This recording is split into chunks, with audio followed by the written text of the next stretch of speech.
It's time to break down the Buffalo Bills' Week 6 opponent, the challenges they present, and what the Buffalo Bills need to do to deal with them today on Locked On Bills.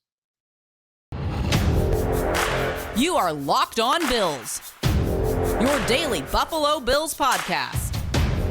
Part of the Locked On Podcast Network, your team every day.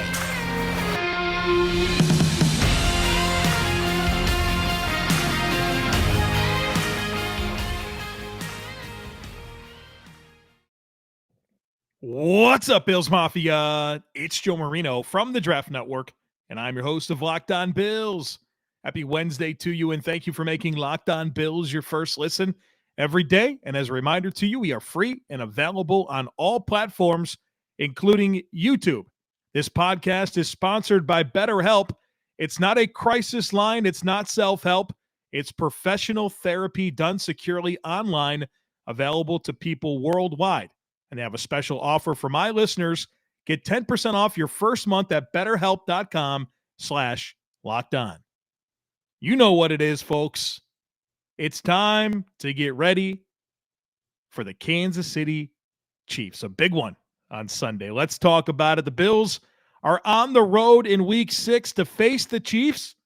The game will be played on Sunday, October 16th at 4:25 p.m. Eastern Time at Arrowhead Stadium in Kansas City, Missouri. The game will be broadcasted on CBS. Jim Nance on the play-by-play. Tony Romo is the game analyst. Tracy Wolfson, the sideline reporter. Including the postseason, this will be the 53rd all-time meeting between the Bills and the Chiefs, and I don't think I need to remind you about the recent history between these two teams. I will say this. Coming out of 2020, the year Buffalo played Kansas City in the AFC Championship game, the Chiefs were better than the Bills. There was a gap there. We spent a lot of time in that offseason talking about what the Bills needed to do to close that gap. In 2021, last year, the Bills did close that gap. They beat them by 18 in the regular season, 38-20 at their place. And then, of course, we all know the divisional round of the playoffs. I don't think you look at that divisional round of the playoffs and say, wow, Kansas City's just a way better team than the Bills. I think we could all agree the Bills should have won that game. Should have beat them twice last year. And so the gap that existed in 2020 was gone last year. And so now we get a chance to see the 2022 version of Bills versus Chiefs.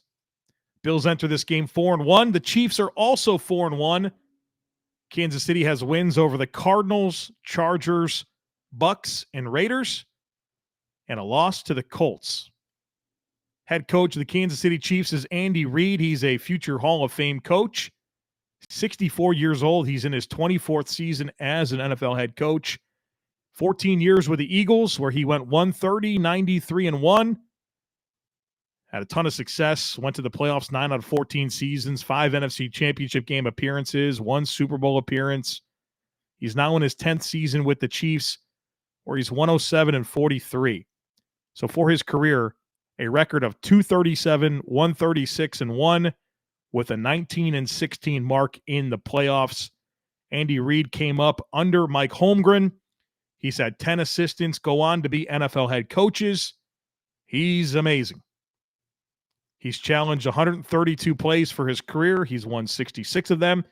And in fact, he's won his last 7 challenges. So he's been doing real well when it comes to challenging plays. And the Chiefs don't get penalized a lot. They've only been flagged 24 times this year, which is the 5th lowest in the NFL year over year. They're very good when it comes to penalties. The quarterback for the Kansas City Chiefs is Patrick Mahomes. 6'3", 230 pounds. He's 27 years old. First-round pick in 2017, number 10 overall. Of course, he sat behind Alex Smith as a rookie. He's been the Chiefs starter since 2018, and he's been unbelievable. Chiefs are 54-14 during the regular season with him as a starting quarterback. His 2022 season looks a lot like all of his other great seasons that he's put together. He's completing 66.7% of his passes, 280 passing yards per game, 15 touchdowns. That leads the league. 2 interceptions, 110.5 passer rating.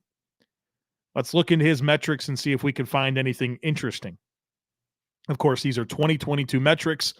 It's all 32 quarterbacks that have attempted at least 100 passes, right? So this is the 32 starters. His average time to throw is 2.66 seconds, 17th in the NFL. That's the fastest trigger of his career. Just like Josh Allen is getting the ball out quicker this year than he ever has, same applies to Patrick Mahomes. What I did find interesting about his splits, and when we look at the time to throw splits, it's always less than 2.5 seconds and over 2.5 seconds in terms of how long it takes to get the ball out of his hands. Now, he gets it out in under 2.5, 55% of the time. He gets it out in over 2.5, 45% of the time. The splits are identical, right? He's not a better passer when he gets it out quicker or when he holds on to it longer. They're identical. But what I did find interesting is that there's not a whole lot of middle ground here. When he gets the ball out in under 2.5 seconds, he averages 1.78 seconds. He's got an extremely fast trigger when he gets the ball out quick. When he holds it, he holds it. When he holds onto the ball for over 2.5 seconds, his average time to throw is 3.78 seconds. So like I said, there's just not much in the way of middle ground. When he holds it, he holds it. When he gets it out quick, he gets it out quick. So you have to keep that in mind. It's a lot of scheme throws, right? That's a big part of what they do. There's some screen, there's some manufactured throws, and then there's just Pat, go be Pat, right? And make special plays like you see him do every time you watch Chiefs play. His average depth of target is 7.4 yards from the line of scrimmage. That's 13th in the NFL. Only 9.5% of his attempts are deep attempts, meaning they're targeted 20-plus yards down the field. That's the 9th lowest in the NFL. So far on throws that are targeted 20-plus down the field, Mahomes is 7 of 18 for 228 yards with a touchdown and no interceptions. So he's not been a super productive vertical passer yet this season. Obviously, we know what he's capable in that area. Play action, 21.4% of the time. That's 22nd in the NFL and a very similar rate to Josh Allen. One thing that's interesting about his splits with and without play action is that his completion percentage is 11% higher with play action. So that's just something that has allowed Pat to be a little bit more efficient this year with his targets and finding completions. 11% of Mahomes' passes are screens. That's 12th in the NFL. We know that Andy Reid is always known for being a good screen guy, right? He's got good design, and he's going to challenge you with some screens, And then his pressure splits. Patrick Mahomes is very good under pressure. In fact, he's got the number 2 passer rating in the NFL when he's under pressure. Josh Allen is number 1, but there is still a big difference when he's kept clean compared to when he's pressured. When Mahomes is kept clean, completes 76% of his passes, 7.7 yards per attempt, 116.9 passer rating. When he's under pressure, he completes 49% of his passes, 6.7 yards per attempt, and a passer rating of 96. Again, 96, very good. Number 2 in the NFL, but there's still a drop-off. When you pressure him, compared to when he's kept clean, his completion percentage comes down 27%. He loses a yard per attempt, and his passer rating drops 21 points. If you want to make Patrick Mahomes worse, you have to get pressure on him. The last thing that I'll say about Patrick Mahomes is that there's just no point in blitzing him. He's one of those quarterbacks that kills the blitz. In fact, in my notes, I have written down blitz, don't do it. Right? And I know that that's great because the Bills are that team that doesn't blitz and they understand this. But for some reason, the Arizona Cardinals came out in week 1 and figured they'd blitz Patrick Mahomes like crazy, and they got torched. So if you want to make it real easy for Patrick Mahomes, send extra rushers and try to confuse him, and he'll replace the blitz with the ball and light up your defense. I don't think the Bills are going to fall into that at all, but I always like to point that out. He's one of those quarterbacks that you just don't blitz. Now a word from our sponsor, BetterHelp. It can be very difficult to focus on solving problems when you are facing challenges in life. If that's the case for you, I strongly recommend trying therapy. A therapist can help you become a better problem solver, make it easier to accomplish your goals, no matter how big or small. We've all had situations in life where we need someone to talk to. I encourage everyone to be open to therapy. If you're ready to try therapy, give BetterHelp a try. It's convenient, accessible, affordable, and entirely online. You just fill out a brief survey and get matched with a therapist, and you can switch at any time. When you want to be a better problem solver, therapy can get you there. Visit betterhelp.com/lockedon today and get 10% off your first month. That's betterhelp.com/lockedon. We all know when it comes to sports, teamwork is everything. Every player on the field has their role that contributes to helping their team win. And honestly, it's the same when it comes to game day snacking. So whether it's making the dip or bringing the chips, everyone has their role. And if it's you bringing the chips, let me tell you, I'm going to make you the MVP because Zach's Mighty Tortilla Chips are out here changing the game. These are the best tortilla chips out there. My wife and I love them, and they are so good. Like, we love to make chili or artichoke dip or spinach dip or buffalo chicken dip, and they're delicious, they're crunchy, and they are made to dip. You never have to worry about them breaking in half when you're trying to scoop up some guacamole. They're sturdy and delicious. And I also love that they're grown from organic Flint corn that's grown right in upstate New York. So be the hero at this week's tailgate and grab a bag of Zach's Mighty Tortilla Chips at your local Wegmans. Zach's Mighty Tortilla Chips, making you the MVP.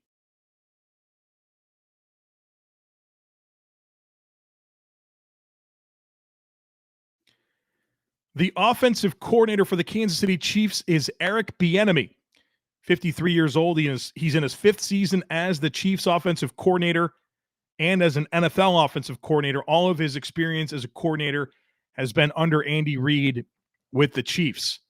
He was the Vikings running backs coach from 2006 to 2010, the offensive coordinator in college at Colorado, 2011 and 2012. He was a Chiefs running backs coach from 2013 to 2017, and then the offensive coordinator starting in 2018. You guys know the Chiefs' offense has been unbelievable under Mahomes. They're top 6 in scoring and yards every year since 2018. So very, very dynamic offense. So far in 2022, they're phenomenal. They're number 1 in the NFL in scoring, 31.8 points per game. That leads the league. They're 52.5% on third down. That's number 2. They score a touchdown 78.3% of the time they get to the red zone. That's number 3. 381 total yards per game. That's 6th. 114 rushing yards per game. That's 18th. And 267 passing yards per game. That is 4th. Looking at their personnel, you got to start with the tight end. You got to start with Travis Kelsey. He's the most targeted player in the offense. He caught 4 touchdown passes on Monday Night Football against the Raiders. I mean, if you know how to stop him, you could be an NFL defensive coordinator because nobody's been able to figure it out. He's big. He's physical. He's strong.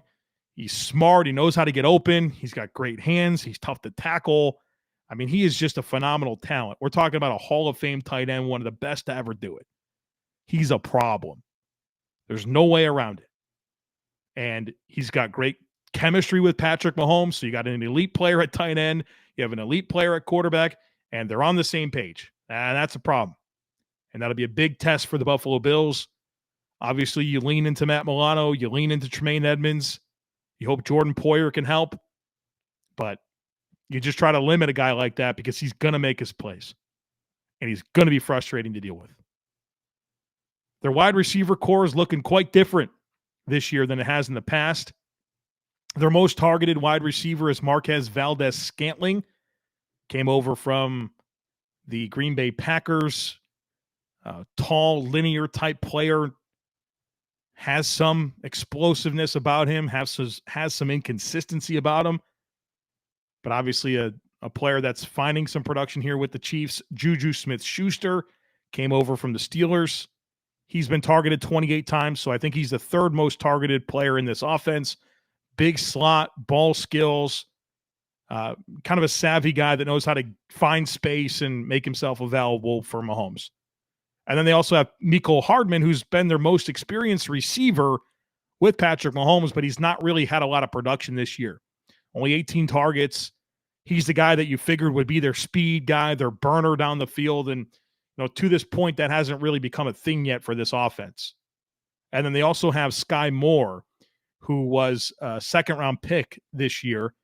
Nice player, brings some speed, more of a slot-type player. He's helping them as a punt returner.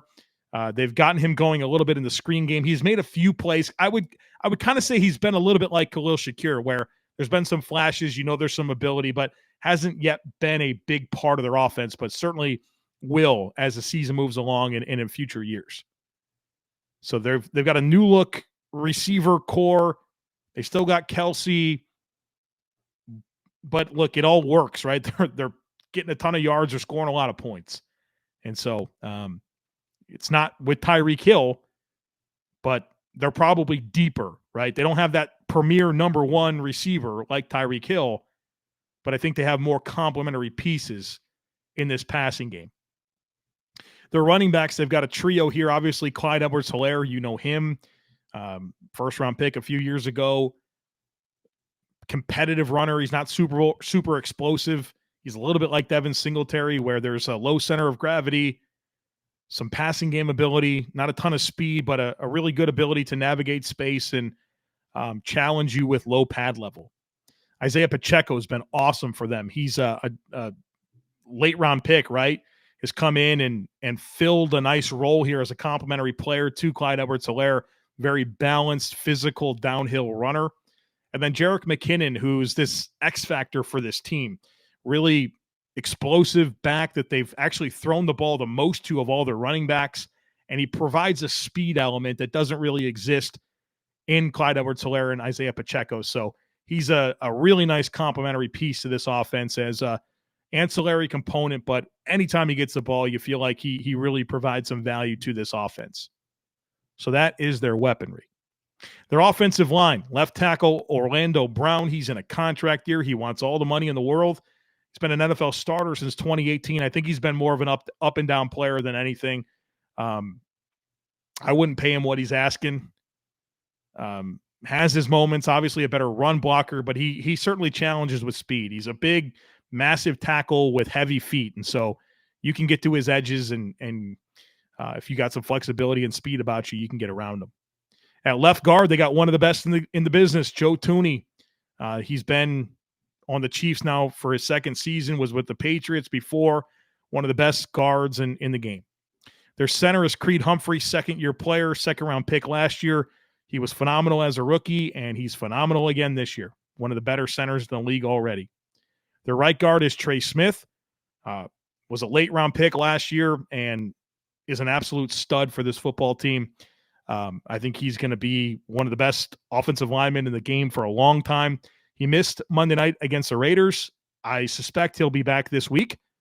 And so I'm preparing accordingly for him to be the right guard. And I would say pretty confidently that Thuney, Humphrey, and Smith is the best middle three in the NFL in terms of offensive line.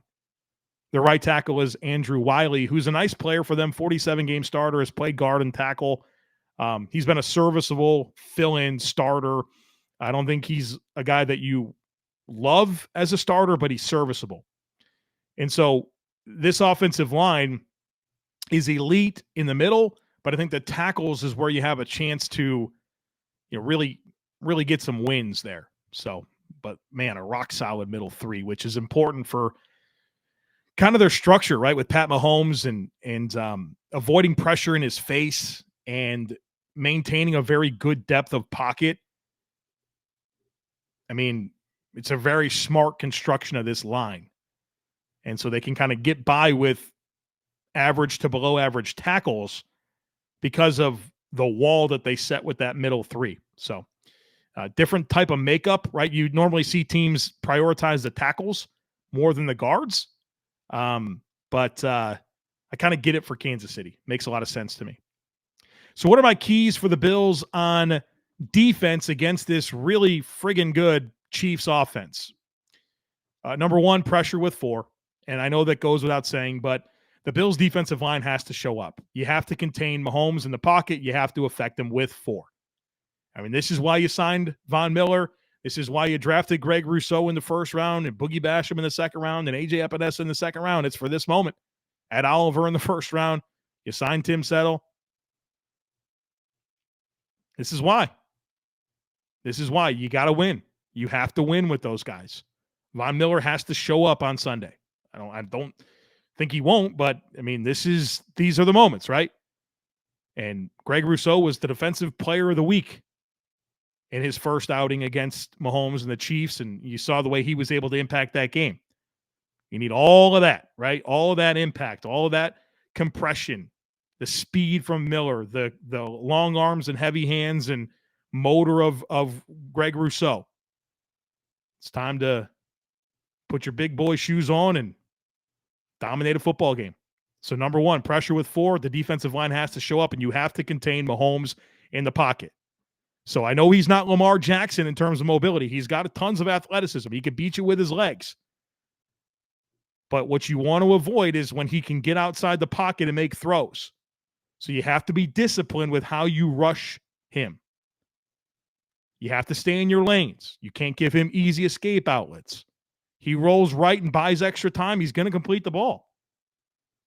So you have to win up front, but you have to be disciplined, and you cannot let him get outside the pocket. I think, look, I'll tell you, I think that's the reason why the Bills played a closer game in the playoffs than they should have. They were getting wins up front, but they weren't finishing.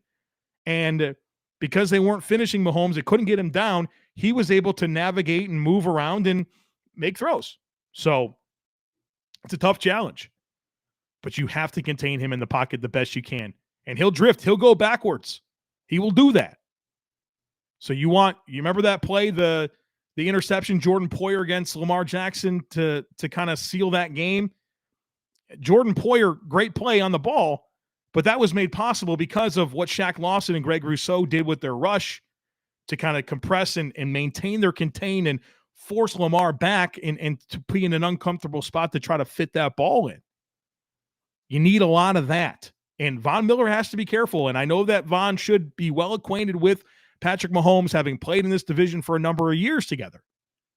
But this isn't the game to freelance as a pass rusher and go inside and, not be mindful of your contain responsibilities. You have to be able to do that, or Pat is going to light you up.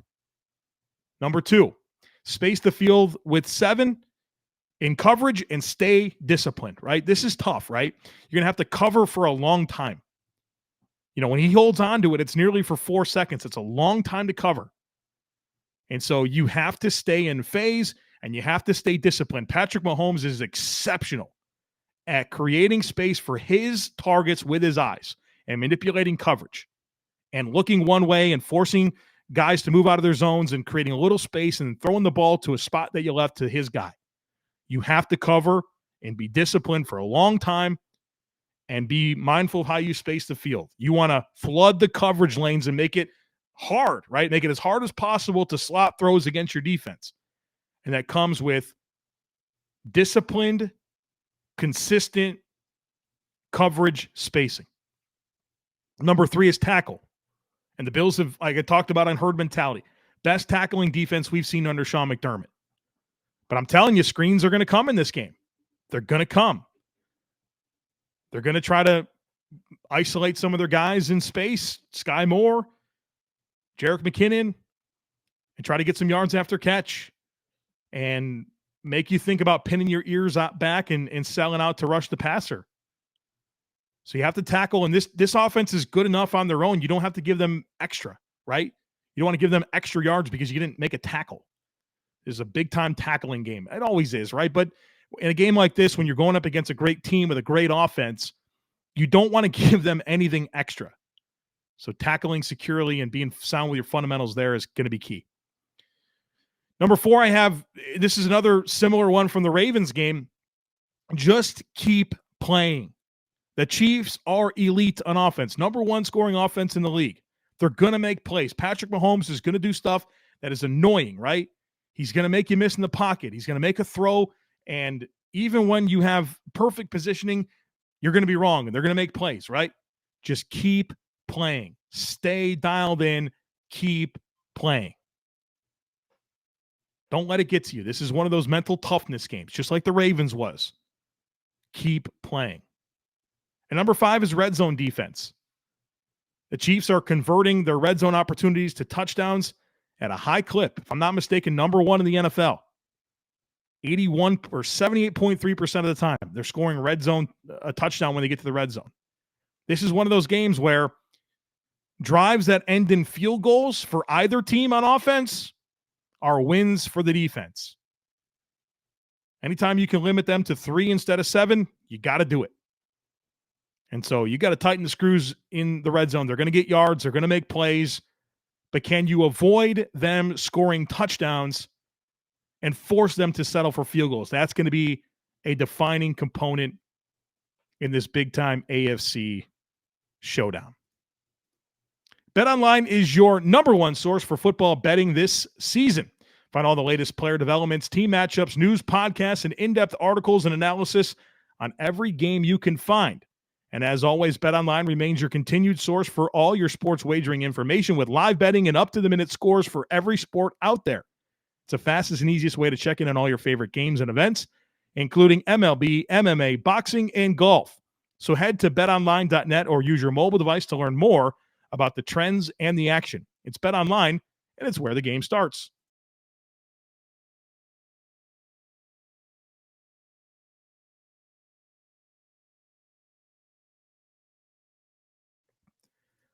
Let's talk about this Chiefs defense that is coordinated by Steve Spagnuolo. 62 years old, tons of experience in the NFL, 13 seasons as either an NFL defensive coordinator or a head coach. And over the last 3 years with the Chiefs, he's had a top 10 scoring defense each year. Very good defensive mind here in Steve Spagnuolo. So far in 2022, they're giving up 25 points per game. That's 23rd in the NFL. 339 total yards per game. That's 14th. 83 rush yards per game. That's 3rd. 255 pass yards per game. 24th. Third down. 38.5% of the time they limit those conversions. That's 15th. And then here's the big number here. Their red zone defense in terms of limiting touchdowns is very poor. 81.3% of the time the opposition gets inside the 20, they score a touchdown. That's 31st in the NFL. Let's look at their personnel. Interior defensive line, Chris Jones, Derek Nottie, Colin Saunders are going to be the main players there. Chris Jones, one of the elite defensive players in the NFL. Big, explosive, physical, smart. You know, this is the type of guy that can wreck a game. You know it. You've seen it. He's a stud. He's a problem. Derek Nottie next to him. I think Nottie struggled this year. I've watched all the Chiefs games. I think he's been below average. And obviously his calling card is what he can do as a run defender, and he doesn't give you much as a pass rusher, but his run defense hasn't been there either yet this year. Colin Saunders is a toolsy player that's been, kind of banged up throughout his career, but when he's available, I feel like he provides a spark as the third defensive tackle. Off the edge, it's Frank Clark, George Karlaftis, a first-round pick this year. Carlos Dunlap are their primary guys.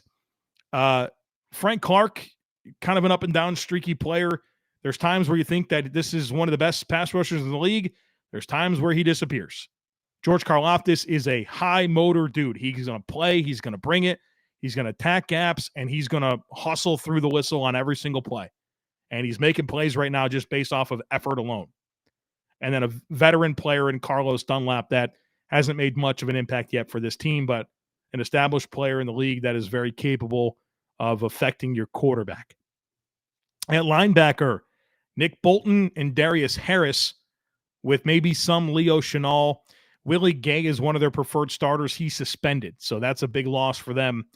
And so Darius Harris has had to play more than they want him to in his place. And then if they go 3 linebackers, you'll see a rookie and Leo Chenal get on the field.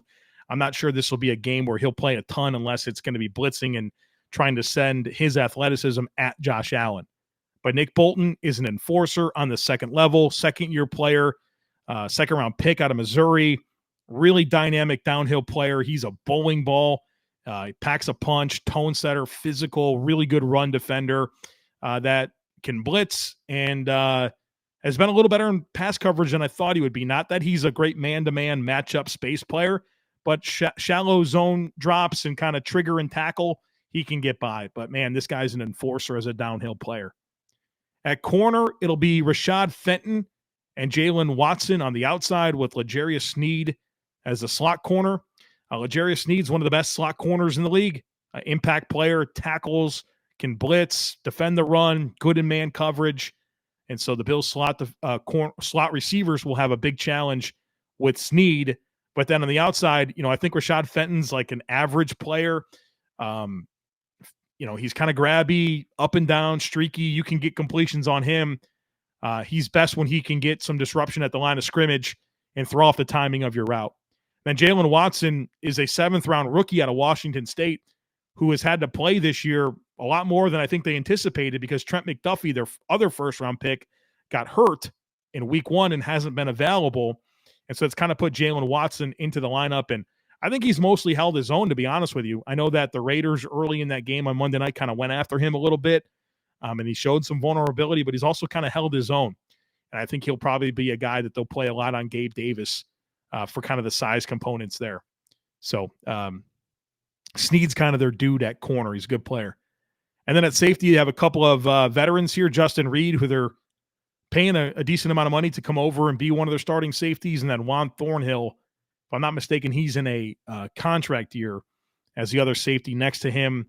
I think they're both balanced players with ball skills and can tackle. They're mostly pretty smart, but I don't think either one's had a great start to the season yet so far. But guys that I think are, at least average to quality starters in the NFL. So that is the Chiefs personnel on defense. What are my keys for the Bills offense against this Chiefs defense? Number 1, I have written down throw it. Throw the ball. This defense so far this year is allowing a passer rating of 106.6 to opposing quarterbacks, and they have 1 interception. Throw it. Be aggressive. Go after these guys. Think you have some opportunities to win some matchups. And obviously, you had a ton of success throwing the football against them both games last year, especially down the field. Go do it.